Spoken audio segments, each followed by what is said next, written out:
J'aimerais profiter de cette occasion pour parler de Franz Kafka, l'un de mes écrivains préférés. La raison pour laquelle il me vient à l'esprit, c'est que son œuvre Le Procès et l'affaire de Pavel Dourov en France présentent, disons, des parallèles troublants, à la fois métaphoriques et littéraux.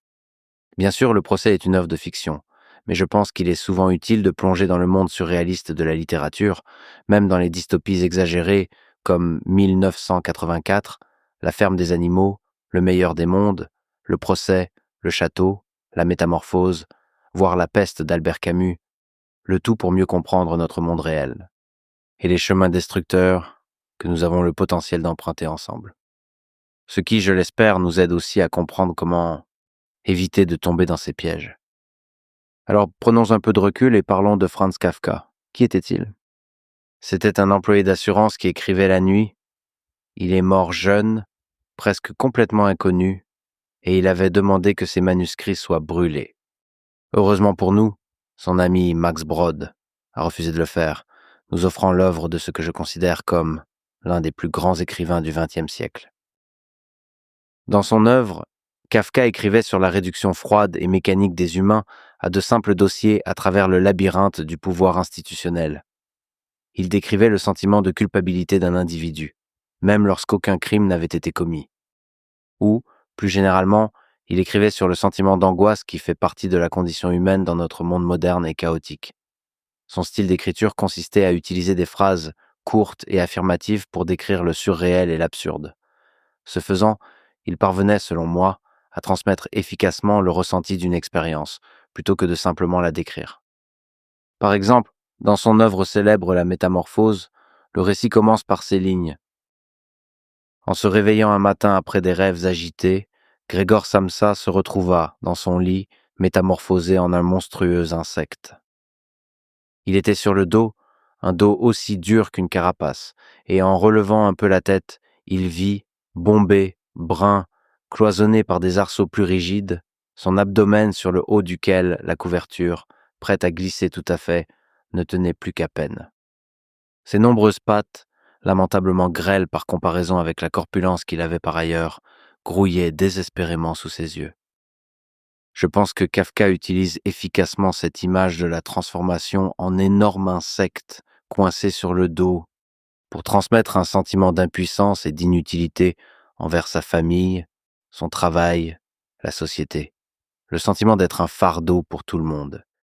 Déshumanisé, aliéné et abandonné. Le sentiment de n'être apprécié que temporairement, tant qu'il servait une fonction pour son travail ou pour sa famille, puis rapidement rejeté dès qu'il ne remplissait plus ce rôle. Je parlerai probablement de cette œuvre plus en détail une autre fois, car elle est vraiment troublante, et je pense qu'elle offre une description très profonde du fardeau de l'existence dans la société moderne pour beaucoup de gens. Mais ici, laissez-moi évoquer une autre de ses œuvres, Le Procès.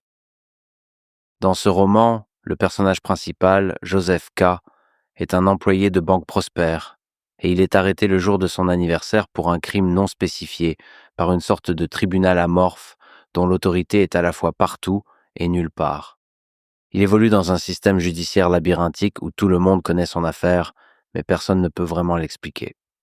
Le soi-disant procès n'a en réalité jamais lieu de manière conventionnelle. À la place, toute la vie de Joseph K. devient le déroulement même de la procédure menant au procès.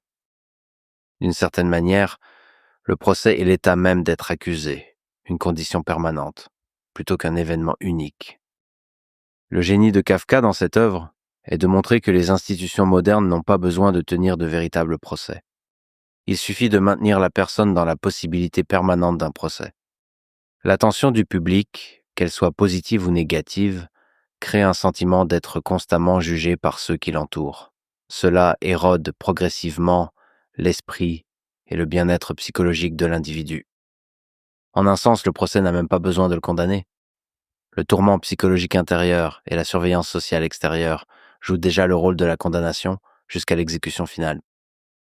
1 an exactement après son arrestation, Joseph K. est conduit par 2 hommes qui l'accompagnent avec courtoisie à travers la ville jusqu'à une carrière abandonnée, où ils le poignardent en plein cœur sans que Joseph K. n'oppose de résistance.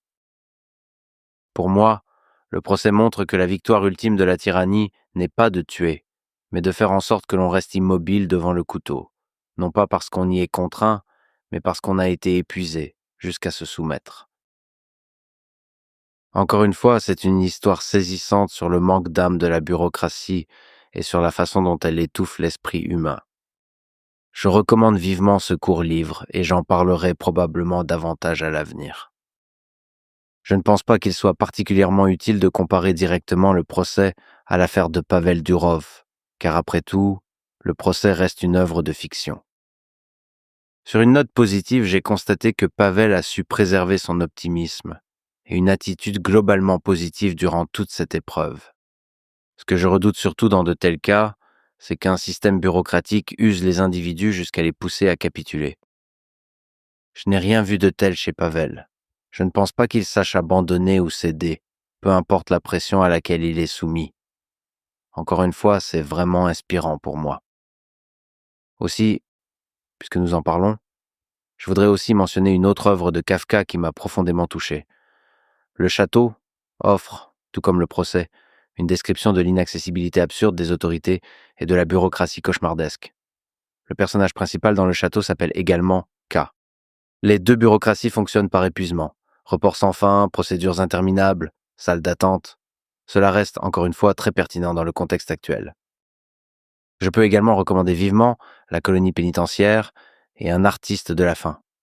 Les deux sont trop intéressants et étranges pour que je les explique en détail ici. Mais je dirais que Un artiste de la faim est une histoire particulièrement pertinente à notre époque, dans cette économie de l'attention où tant de gens cherchent à devenir célèbres. Il raconte l'histoire d'un, disons, jeûneur professionnel qui pratique la privation de nourriture dans une cage comme spectacle. Peu à peu, il perd son public au profit de nouveaux divertissements, au point que, lorsqu'il finit par mourir de faim, personne ne s'en soucie. L'œuvre de Kafka est lourde, pesante, elle sert d'avertissement sur le cauchemar que la civilisation peut devenir, et pourtant, je pense qu'elle est aussi une source d'optimisme. Parce que lorsque l'on reconnaît des éléments de notre propre monde dans les histoires de Kafka, lorsque l'on voit des aspects de nos institutions dans le procès ou le château, lorsque l'on se reconnaît en Grégor Samsa, on ne fait pas que diagnostiquer la maladie. On montre aussi que nous sommes encore humains et assez lucides pour la voir et la nommer. Kafka nous a donné un objectif, résister à ces systèmes qui cherchent à nous déshumaniser et faire en sorte que la liberté individuelle et l'esprit humain continuent de s'épanouir. Je crois que cela arrivera. J'ai foi en nous, les humains. Je vous aime tous.